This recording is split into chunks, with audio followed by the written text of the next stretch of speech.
Hello મિત્રો, welcome to વર્ડપ્રેસની નવા series નવા એપિસોડમાં આપનું સ્વાગત છે. તો આજે આપણે શીખશું કસ્ટમ મેનુ લિંક. તો અહીં આપણને બાય ડિફોલ્ટ મેનુ આપેલા છે, બરાબર છે. હવે આપણે કસ્ટમ લિંક મેનુ એટલે કે જેની ઉપરથી તમે આપણે સબ મેનુની અંદર જે મેનુ બનાવતા હોય એવી રીતે કસ્ટમ નામ આપીને કોઈ મેનુ બનાવવું હોય તો તમે ઇઝીલી બનાવી શકો. અત્યાર સુધી તો શું થતું કે જે પેજનું નામ આપતા એ જ આપણું મેનુનું નામ બની શકતું, બરાબર, એની જે મેનુ બની જતું. હવે આપણે શું કરવાનું છે કે આની અંદર એક કસ્ટમ મેનુનું નામ દેવાનું છે ને એની અંદર આ બધી જ વસ્તુનું લિસ્ટિંગ આવશે અને એ બધા પેજીસને આપણે મૂકી શકશું, બરાબર છે.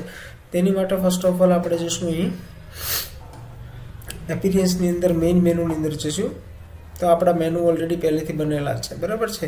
હવે અહીં નીચે તમે જોઈ શકશો તો આપણે કસ્ટમ લિંક્સ આપેલી છે. તો કસ્ટમ લિંક્સની અંદર લિંકનું ટેક્સ્ટ હું આપી દઈશ કે ઓલ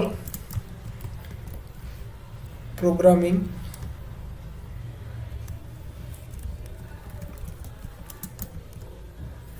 લેંગ્વેજીસ, બરાબર. અહીં હું આપી દઈશ હેશટેગ એટલે શું થશે કે આ મેનુ પોતે જે ક્રિએટ થશે એ પોતે ક્લિકેબલ નહીં હોય, એની અંડરમાં ઘણા બધા મેનુ હશે. અહીંથી એડ મેનુ પર ક્લિક કરી દઈશ તો તમે જોઈ શકશો ઓલ પ્રોગ્રામિંગ લેંગ્વેજ રહે છે. હવે આને આપણે સેટ કરી દઈશું, માની લો ગેલેરી છે તે સેટ કરી દઈએ. તો PHPની અંદર જવા દઈએ, જાવાની અંદર નોડની અંદર લઈ લઈએ, રિએક્ટ ફ્રન્ટ એન્ડ છે એટલે આ રહેવા દઈએ, બરાબર છે. આ બંને મેનુને અહીં સાઈડમાં રાખી દઈએ.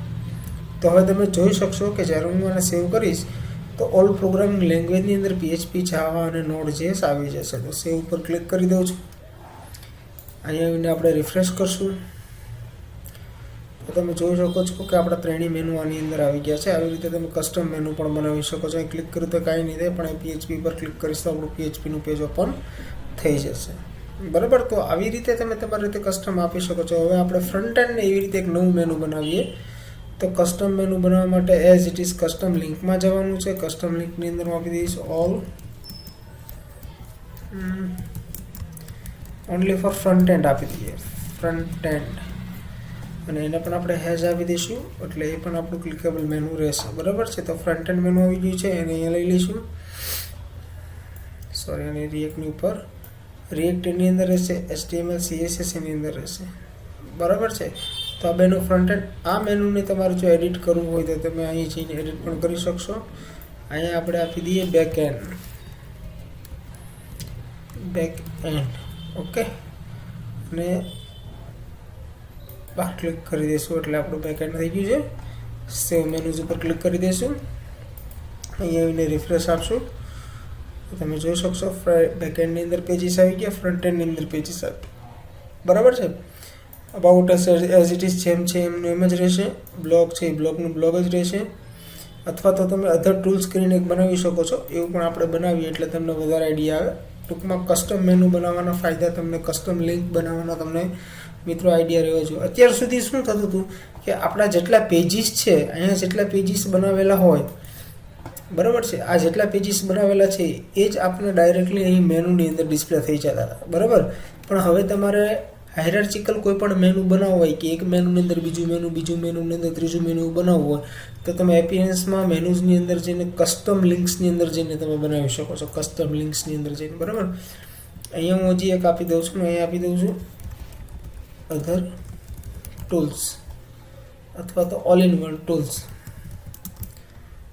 ઓલ ઇન વન ટૂલ્સ આવું એક મેનુ આપી દીધું છે.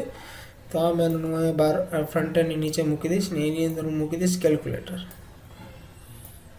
ઓકે.